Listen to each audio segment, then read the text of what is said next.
हाल चाल है आप लोगों के। आप बहुत अच्छे से होंगे। तो आज इस लेक्चर के अंदर यूनिट नंबर सेकंड स्टार्ट करने जा रहे हैं। ठीक है, यूनिट नंबर सेकंड। इसके अंदर जो पहला लेक्चर है वो देखेंगे, लेक्चर नंबर 1। यहाँ बात करेंगे हम लेक्चर नंबर 1 की, जो कि यूनिट 2 का है। ठीक है, तो इसके अंदर हम बात करेंगे basically drinking water quality parameter. Drinking water quality parameter के बारे में, क्वालिटी पैरामीटर के बारे में बात करेंगे। ठीक है, तो ड्रिंकिंग वाटर क्वालिटी पैरामीटर्स के बारे में देखते हैं। वैसे अपन ने पढ़ा हुआ है एनवायरनमेंट के अंदर 3 टाइप के होते हैं, physical, second is chemical, third is biological.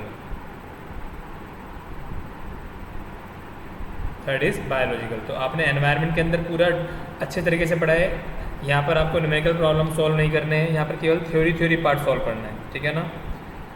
तो हमको कोई भी वाटर है, कोई भी सब्सटेंस है, उसकी क्वालिटी पता करनी होती है, तो उसके रिगार्डिंग जो पैरामीटर्स होते हैं उसकी स्टडी करते हैं। जैसे यहाँ पर क्या है, फिजिकल है, केमिकल है, बायोलॉजिकल है। ठीक है, तो पहले हम बात करते हैं यहाँ पर फिजिकल वाटर क्वालिटी पैरामीटर के।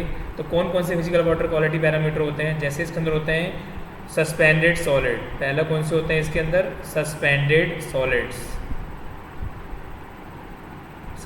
सॉलिड्स। ठीक है ना। सस्पेंडेड सॉलिड्स को मेजर करने के लिए वी यूज़ ग्रेवियोमेट्रिक टेक्निक।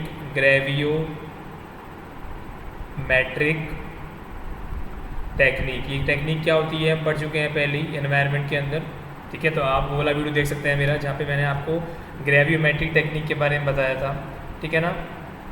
अब यहाँ पर सस्पेंडेड सॉलिड्स बताइए आपको क्या होता है। सस्पेंडेड सॉलिड्स मतलब मान लो अगर पानी दिया हुआ है, कुछ इस तरीके का पानी है, ठीक है ना, पानी है, तो वो पार्टिकल्स जो पानी के अंदर तैरते रहते हैं, उनको बोलते हैं हम सस्पेंडेड सॉलिड्स। और जो पानी के अंदर घुल जाते हैं उनको बोलते हैं हम क्या? Dissolve solid. उनको क्या बोलते हैं हम? उनको बोलते हैं हम डिसॉल्व सॉलिड। जो घुल जाते हैं वो डिसॉल्व हो गए, और जो पानी के अंदर तैरते रहते हैं, सस्पेंड रूम में रहते हैं, उसको हम बोलते हैं क्या? सस्पेंडेड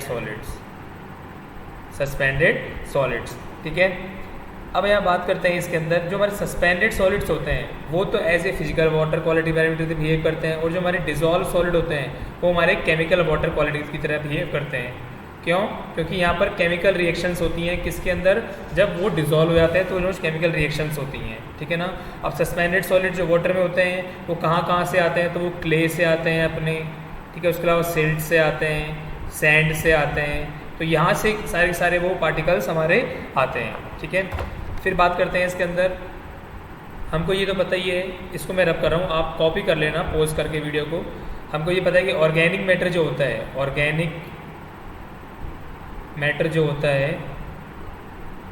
वो डिकम्पोज होता है। डिकम्पोज जो होता है ऑर्गेनिक मैटर, वो हो सकता है वो बायोलॉजिकली तो होता ही होता है, ठीक है ना।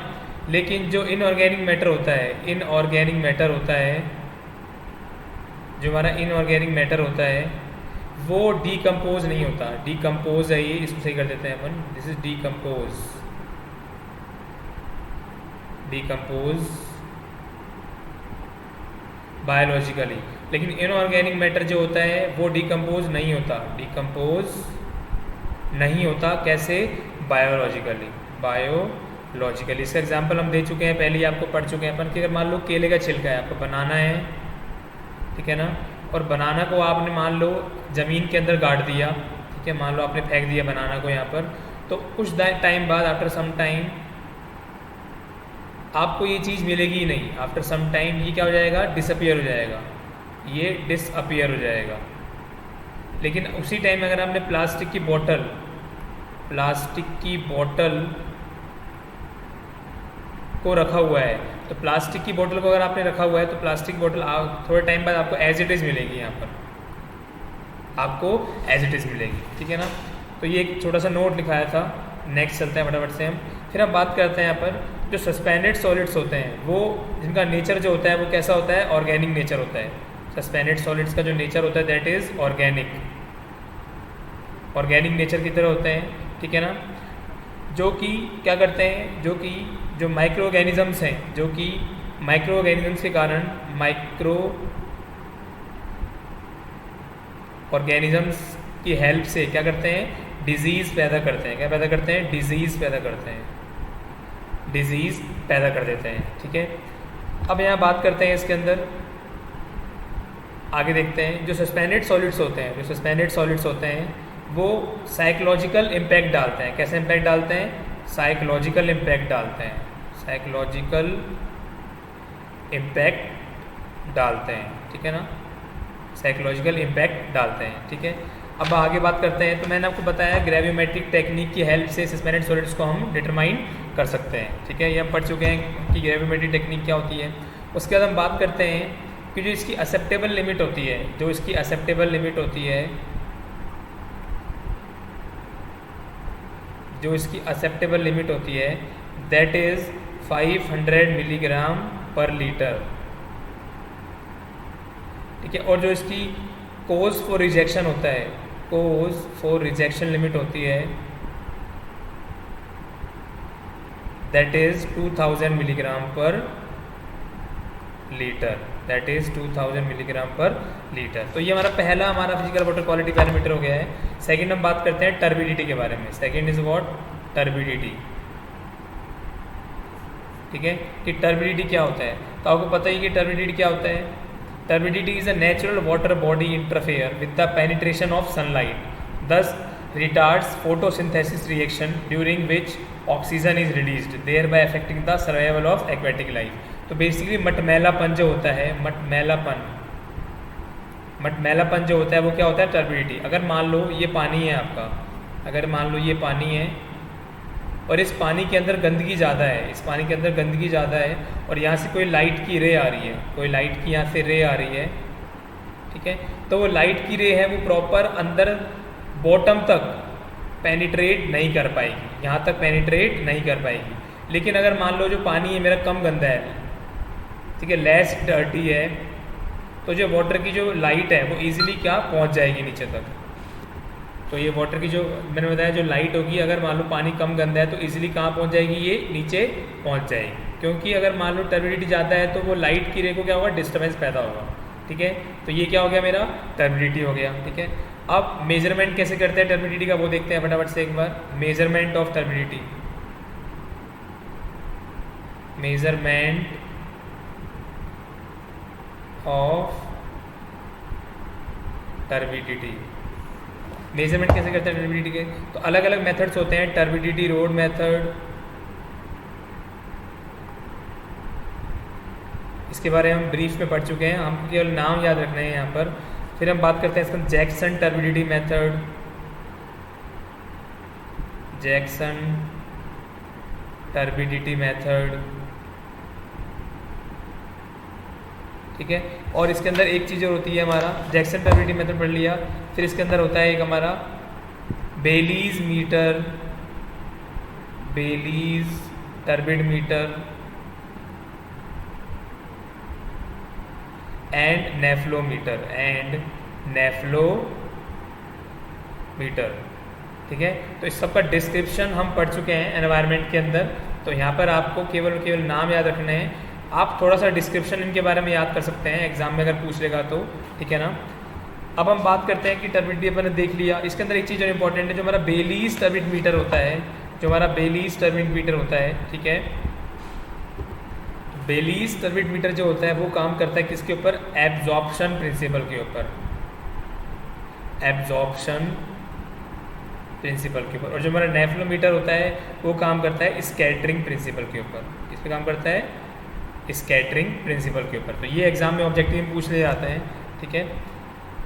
एक्सेप्टेबल लिमिट जो होती है हमारी, एक्सेप्टेबल जो लिमिट होती है दैट इज़ 1 NTU, और जो कोज फॉर रिजेक्शन होता है that is 10 NTU, that is 10 NTU, ठीक है। तो ये हमारी एक्सेप्टेबल लिमिट है, ये हमारी कोज फॉर रिजेक्शन है, ठीक है।